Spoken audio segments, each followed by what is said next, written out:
Israel और Hamas के बीच वैसे तो लंबे समय से जंग जारी है, लेकिन इस बीच 7 अक्टूबर को जो हुआ वो इसराइल ने कभी सोचा नहीं था। 7 अक्टूबर को हमास ने 5000 रॉकेट से अचानक हमला कर दिया, जिसमें 300 इजरायलियों की मौत हो गई और 1500 से ज़्यादा लोग घायल हो गए। यह आंकड़ा लगातार बढ़ रहा है।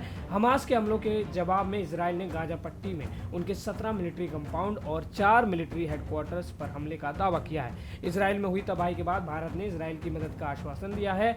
इसराइल में बिगड़ते हालात के बीच इंडियन एम्बेसी ने वहां मौजूद अपने नागरिकों के लिए एडवाइजरी भी जारी की है, उन्हें सतर्क और सुरक्षित रहने को कहा है। साथ ही इसराइल से भारत आने और जाने वाले फ्लाइट को रोक दिया गया है। प्रधानमंत्री मोदी ने भी कहा है कि मुश्किल घड़ी में भारत इसराइल के लोगों के साथ खड़ा है। इस जंग के बीच शनिवार रात को इसराइल के पीएम बेंजामिन नेतन्याहू ने जनता को संबोधित करते हुए कहा कि हम अपनी डिफेंस फोर्स को पूरी ताकत का इस्तेमाल करके हमास को तबाह कर देंगे। गाजा में रह रहे लोगों को बाहर निकाला जाना चाहिए। शनिवार को जो हुआ वो इसराइल ने आज तक कभी नहीं देखा था और हम दोबारा ऐसा कभी नहीं होने देंगे। हमास हम सब की हत्या करना चाहता है। वो माओ और बच्चों को उनके घरों में मार रहा है। वो एक ऐसा दुश्मन है जो बुजुर्गों, बच्चों और लड़कियों को निशाना बनाता है। वो छुट्टियों का आनंद ले रहे हैं, बच्चों और आम नागरिकों का नरसंहार कर रहे हैं। आपको बता दें, इसके पहले गाजा स्ट्रिप से हमले के बाद इसराइल के प्रधानमंत्री नेतन्याहू ने जंग का ऐलान किया था। कैबिनेट के साथ इमरजेंसी मीटिंग के बाद उन्होंने कहा था कि ये जंग और हम इसे जरूर जीतेंगे। ये दुश्मनों को इसकी कीमत चुकानी पड़ेगी।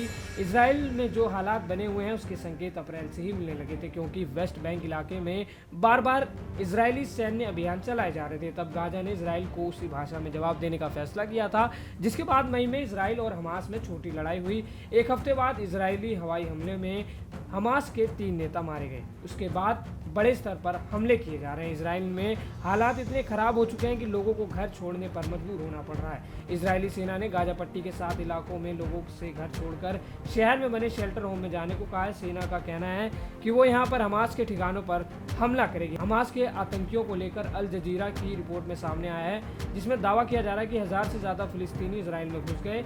1948 के बाद ऐसा पहली बार हुआ है। वहीं हमास ने इसराइल के खिलाफ अपने ऑपरेशन को अल अक्सा फ्लड नाम दिया है। इसराइल की सेना ने हमास के खिलाफ स्वाइड्स ऑफ आयरन ऑपरेशन शुरू किया है। उनका कहना है कि हमला यरूशलेम में अल अक्सा मस्जिद को इसराइल की तरफ से अपवित्र करने का ये बदला है। खबर यहीं तक थी। इसके साथ आप देखते रहिए पंजाब केसरी।